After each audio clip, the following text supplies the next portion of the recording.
This podcast is a production of Unfiltered Studios. If you would like to know more about joining Unfiltered Studios, please visit our website at unfpod.com for more information.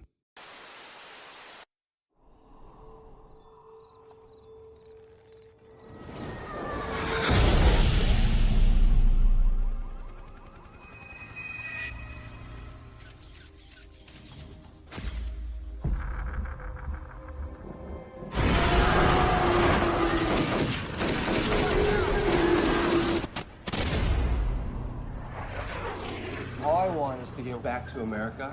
I'm just asking you to help me out here. Very difficult journey, very risky, very dangerous. You have the money, you take the risk.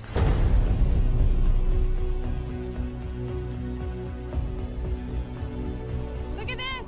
What'd you find, Cortez?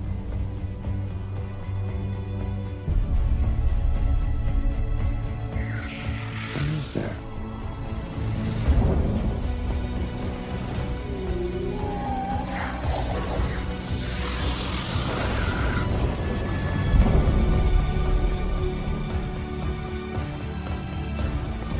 People.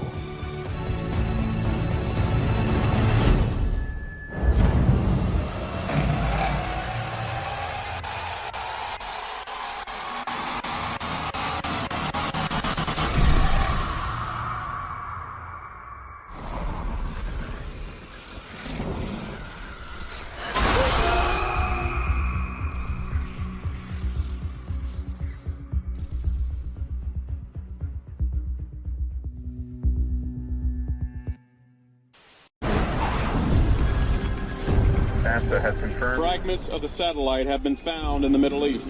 My God.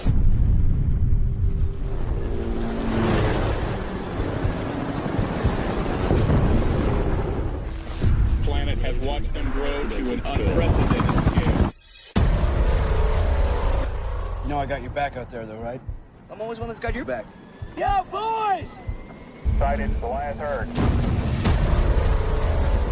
We will fight those who oppose peace in this world,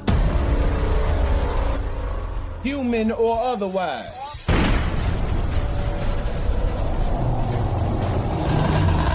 Woo! Killing monsters, baby. Woo! That's the fire. We need that out on the field. 5 hours ago, we lost comms with the unit. It is our job to find them, get them out. Do not let your emotions control you. You don't get to feel.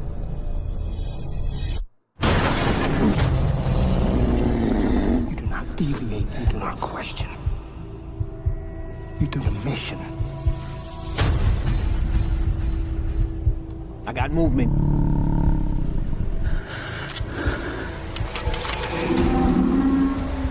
Fire!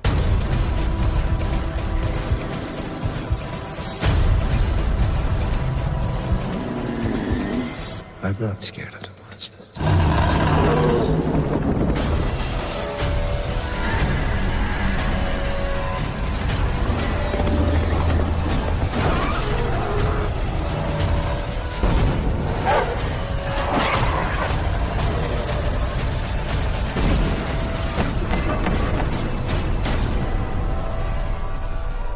We will complete this mission.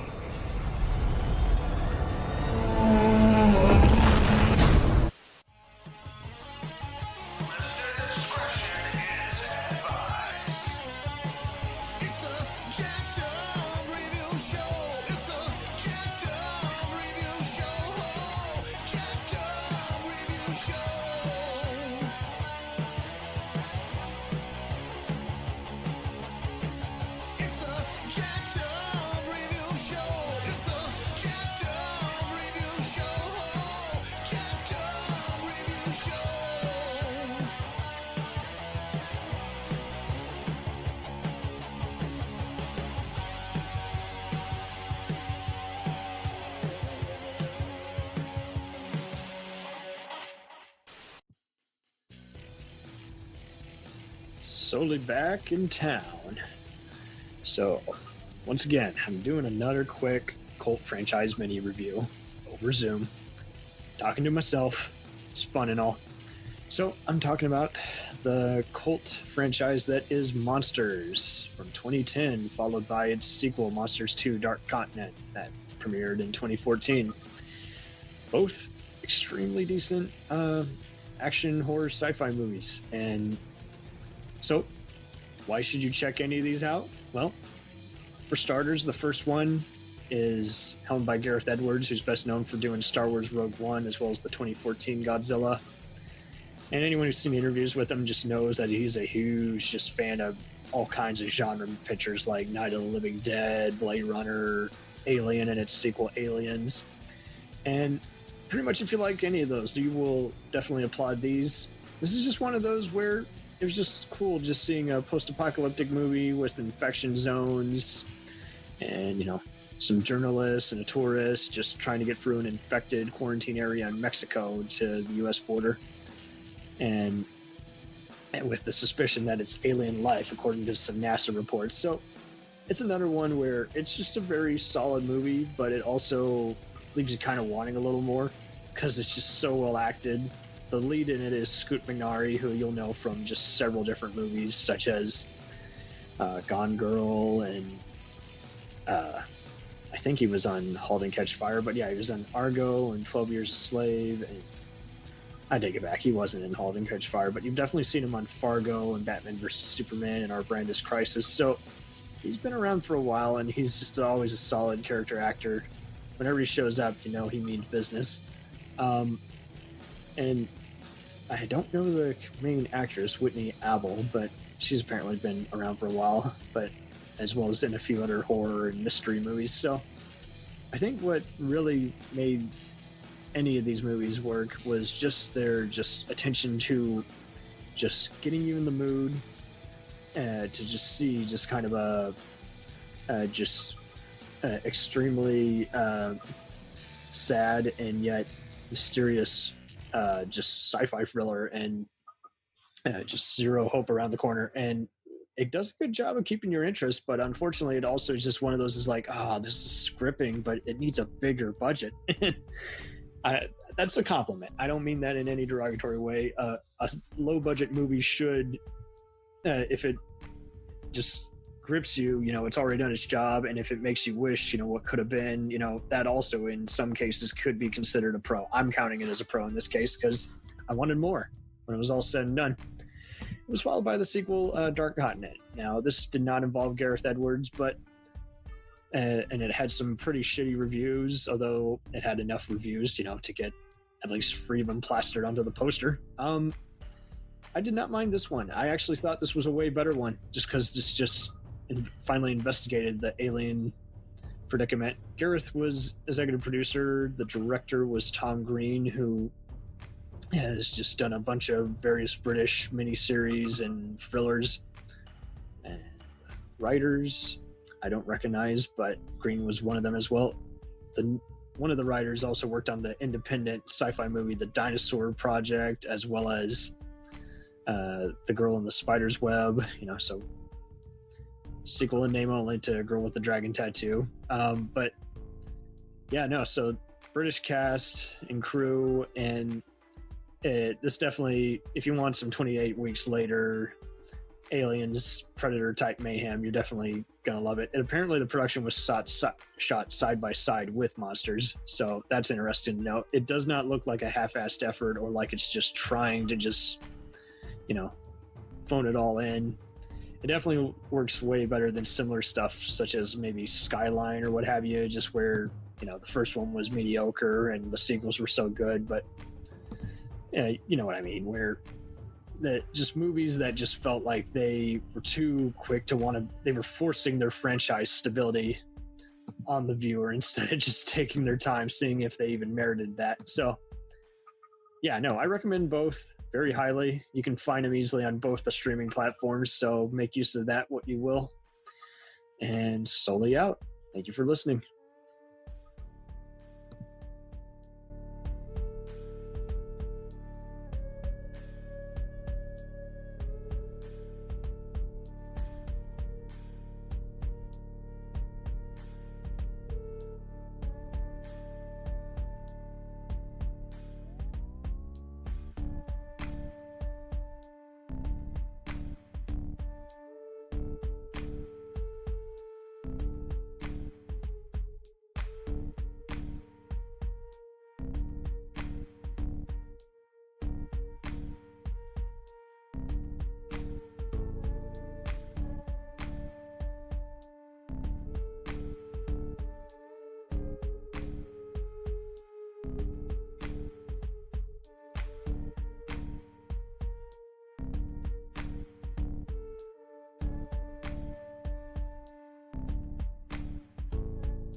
We'll return after these messages. If you like small-town mystery, crazy news, and wild history, then the Florida Men on Florida Man podcast is for you. Each week, Josh Mills and Wayne McCarty bring you the absolute best Florida has to offer. So if you're looking for a show that's safe for the family, but funny enough to help you escape everyday life, then listen to the Florida Men on Florida Man podcast. That's Florida Men, plural, on Florida Man podcast. Hey, it's Brent Pope, the host of Breakfast with Brent Pope. You've seen me on some of your favorite TV shows saying things like, "Give it up, Jimmy. You got to sink this putt to win." On Breakfast with Brent Pope, I sit down with guests from the entertainment world, and we do it all over breakfast. Or should I say Brentfast? Every week on Brentfast, you get inside Hollywood info and tips, great breakfast recs and foodie debates. Most of all, you get the most delightful 30 minutes of your week. So dig in. It's Brentfast time. Listen at Brentfast.com, Apple Podcasts, or wherever fine podcasts are found.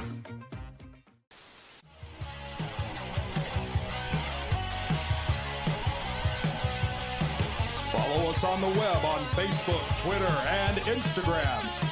The podcast is available on Podbean, Spotify, iHeartRadio, Anchor, Apple, and anywhere else podcasts are available. Feel free to review our show and leave comments on any of those sites. Thanks a million for listening. It's a jacked up